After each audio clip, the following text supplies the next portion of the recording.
Olá, eu sou Carole e faço parte da equipe psicossocial do Sejusc Famílias. Esse é o nosso podcast falando de famílias.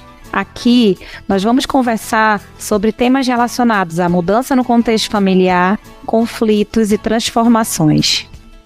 No episódio de hoje, Yasmin Coelho, psicóloga, e Lorena Lisboa, que faz parte da equipe do podcast, vão falar sobre transformações familiares. Você pode acompanhar o nosso trabalho por meio da nossa página no Instagram, @falando de famílias, onde postamos conteúdos relacionados às dinâmicas e transformações familiares. Aproveite também para nos seguir no Spotify, Deezer ou qualquer plataforma que você esteja nos ouvindo agora. E se você gostou, não esqueça de nos avaliar e compartilhar nas redes sociais. E é isso, vamos ao episódio de hoje.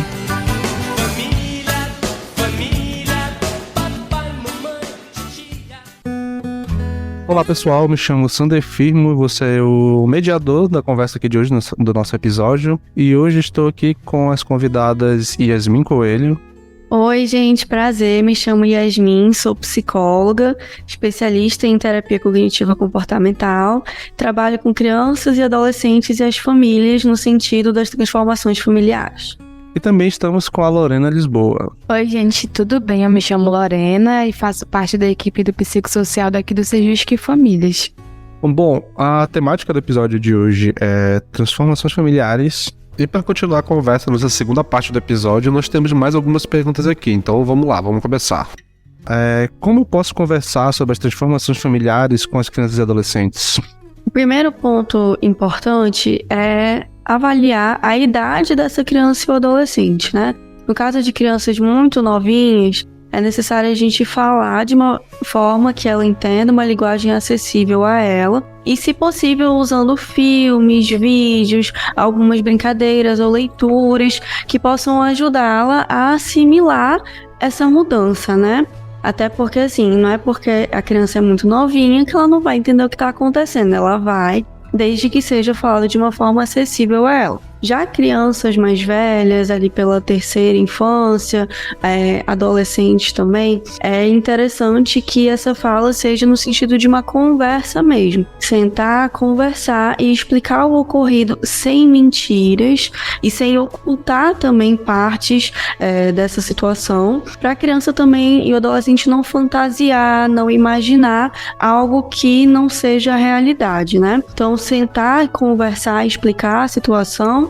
Dependendo da idade, há uma linguagem acessível para criança e adolescente. E eu acredito, Yasmin, que também seria importante, né, que os pais conversassem junto, né, eles dois chegassem junto com a criança e falassem que aquela decisão que eles estão tomando é uma decisão dos adultos, né, e tirar essa responsabilização da criança, que às vezes a criança ou o adolescente pode se sentir culpado, né, pela separação e tudo mais. E os pais chegando com a criança e conversando claramente de que aquilo é decisão deles, eu acho que fica muito mais fácil para a criança entender, né, todo esse momento que está se iniciando e o outro que está acabando. E é justamente por esse ponto que a gente precisa explicar e mostrar a situação sem dar espaço para a criança imaginar ou fantasiar. Justamente para ela não se ver como a responsável por esse conflito. E como você muito bem colocou, se possível, os pais terem essa conversa juntos, né? Dentro das possibilidades deles também. Deles explicarem que é uma decisão dos adultos e que daqui para frente, em relação a isso, é a responsabilidade deles, né? E além disso, quais são os desafios que as crianças e adolescentes podem vivenciar durante esse processo? É importante levar em consideração que o direito da criança e do adolescente de proteção e de conviver com ambos os genitores após esse momento deve ser resguardado. Então, eu acredito que os desafios que criança ou adolescente pode vivenciar é o de estar no meio desse conflito. E isso pode gerar diversas coisas, mas os pais têm que ter em mente que eles precisam proteger a criança e não expor elas ao conflito. Quando eles forem conversar sobre a separação e tudo mais, que eles conversem em um ambiente separado, que eles não briguem na frente das crianças e adolescentes, que eles não discutam, né? E também que eles não falem mal pros filhos e nem desqualifiquem a outra parte, tudo para evitar que os filhos estejam envolvidos diretamente no conflito, né? E quando a gente fala justamente sobre preservar esses filhos desse conflito, e aí a gente volta no episódio anterior, né? Sobre aquele, o foco em você, de você entender os seus limites nessa situação, o que você consegue ou não fazer dentro dessa conversa também com as crianças e os adolescentes. E por que a gente pede para preservar as crianças desse litígio? Além de ser um direito delas e, consequentemente, uma obrigação desses pais, também é uma forma de proteger essa criança e esse adolescente de pensamentos sobre esses pais, pensamentos que podem atrapalhar na convivência com eles e pensamentos que podem, inclusive, impedir que esses filhos fiquem tranquilos e se sintam seguros na residência de cada genitor cuidador, né? E aí, quando você pergunta sobre esses desafios, acredito que um deles é justamente os pais reconhecerem o que é deles, o que é do casal e o que é da relação dos pais com esses filhos. Acredito que esse é um dos desafios que eles têm com eles mesmos para poder levar isso para essas crianças e adolescentes. E aí, quanto aos desafios da criança e do adolescente, acredito que a gente pode pensar justamente em que muitas crianças e adolescentes têm dificuldades em se adaptar a mudanças, principalmente quando pode envolver mudanças de escola, mudanças de rotina. Então, é fazer com que essa mudança possa ser o mais leve possível dentro da rotina e da realidade de cada um. E também em relação à convivência, né, que é um direito das crianças e dos adolescentes que estão ali envolvidos, é comum que em certas situações os filhos se afastem dos pais, né, ou os irmãos se afastem entre si. E isso é um desafio, né, para essa criança e esse adolescente que está ali envolvido. E essa questão, principalmente relacionada a essa separação, né, do vínculo fraterno entre irmãos, é uma questão que podemos afirmar que é quase que ignorada na hora da decisão de criação de rotina, sobre essa dinâmica, né, entre os pais no pós-divórcio. E é uma coisa que afeta muito, né? A gente recebe aqui no Sejusc muita demanda de irmãos, né, de sentimento de saudade, de que depois do divórcio não teve mais contato com o irmão. E é uma coisa que a gente acaba não se atentando muito, mas que acaba afetando muito, principalmente a questão do desenvolvimento do apego, desenvolvimento saudável, né, das relações pessoais. E é um fato que acaba marcando a pessoa pela vida toda, né? Esse afastamento de uma figura que a vida toda a pessoa teve, a criança teve, né, esse irmão por perto e de repente não tem mais e não consegue explicar por quê, né? Então é uma questão que a gente precisa também ter uma certa atenção e um certo cuidado quando for, por exemplo, organizar a rotina após, tentar já achar de alguma forma que esse vínculo entre os irmãos ainda mantenha em algum nível para que essa relação seja preservada.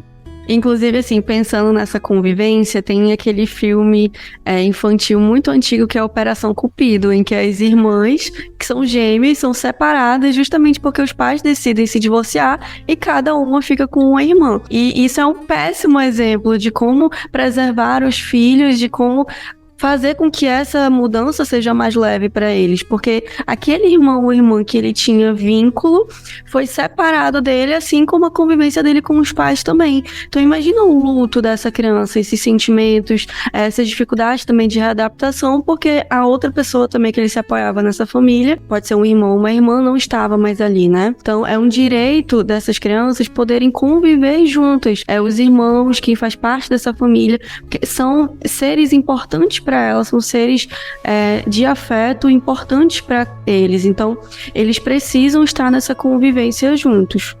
É importante ressaltar que é um direito da criança e do adolescente e um dever dos pais preservar a criança e impedir que o vínculo entre irmãos sejam quebrados, para que o bem-estar da criança e do adolescente sejam ali preservados. E outro ponto importante também é que a Yasmin até falou sobre isso, é necessário separar, mesmo que a relação conjugal entre o casal tenha acabado, mas a relação parental ela vai continuar. E para a criança e adolescente, os pais serão sempre pais, irmãos sempre irmãos.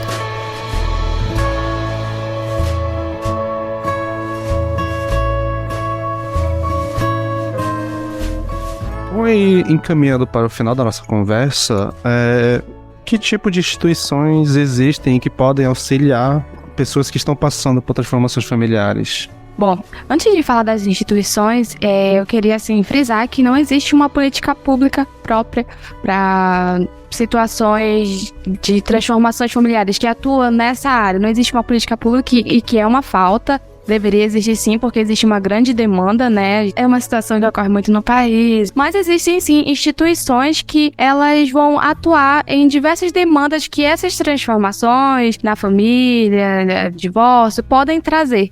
Existe o CETAM, CRAS, CREAS, Centro de Convivência da Família, e esses locais, eles oferecem assim, diversos serviços que podem auxiliar e atender essas demandas que o divórcio pode trazer, né, por exemplo. E mais diretamente, trabalhando nessa área de transformações familiares, nós temos aqui o Sejusc Famílias, que atua oferecendo diversos serviços, tanto a pessoas que vêm de processos, tanto ao público externo.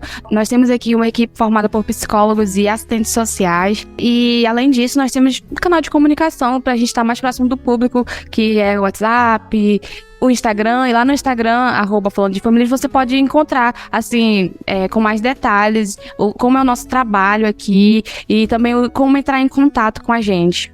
E além disso, né, entre nossos serviços, nós temos a Oficina de Parentalidade, né, a Oficina de Pais e Filhos, que é um espaço que nós oferecemos para discutir, né, com o público, tanto jurisdicionado, mas também público geral. Quem quiser deixar a porta aberta, é só chegar aqui. E nessas oficinas nós trabalhamos questões relacionadas à transformação familiar, divórcio, agora compartilhar esses tipos de informações que podem ajudar durante esse período de transformação familiar. Então essas oficinas ocorrem aqui no prédio do Elza Maria, né, no fórum do desembargador Elza Maria, nas últimas terça-feiras do mês, a partir das 9 horas da manhã.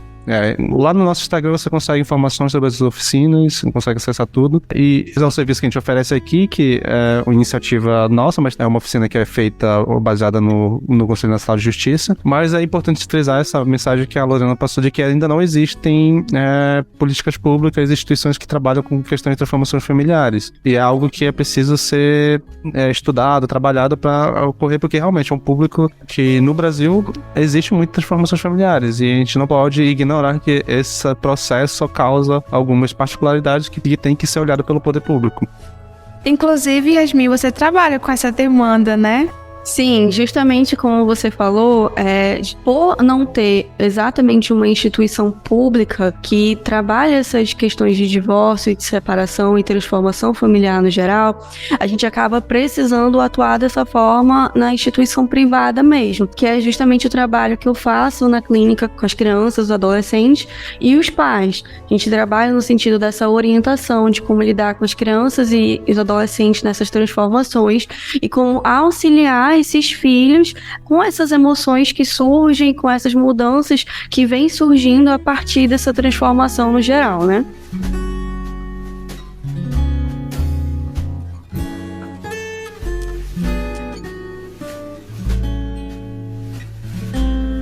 E nos encaminhando para o final do episódio, vocês têm alguma mensagem final para nossos ouvintes? Queridos pais, se atentem para como vocês lidam com as transformações na vida de vocês e como vocês mostram isso para os filhos de vocês. Vocês são os responsáveis por essas crianças e adolescentes que estão em fase de desenvolvimento. Então, a forma como eles vão lidar com essas situações, que é muito difícil para vocês, mas também vai ser muito difícil para eles, depende muito de como vocês vão mostrar isso para eles. Então, trabalhem em si para poder ajudar essas pessoas pelas quais vocês são responsáveis. E lembre-se, a família não se acabou, ela apenas se transformou.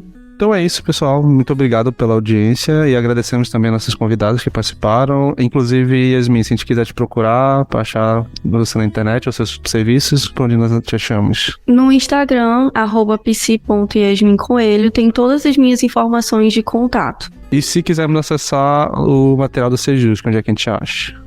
Você pode nos encontrar no Instagram ou TikTok, @falandodefamilias, e o link vai estar aqui na descrição desse episódio.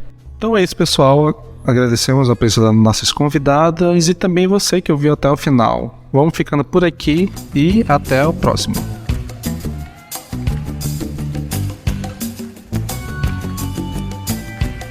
Esse podcast foi produzido pela equipe psicossocial do Sejusc Famílias do Tribunal de Justiça do Amazonas. Para acompanhar o nosso trabalho, acesse o nosso Instagram e TikTok, @falandodefamilias. Até o próximo episódio!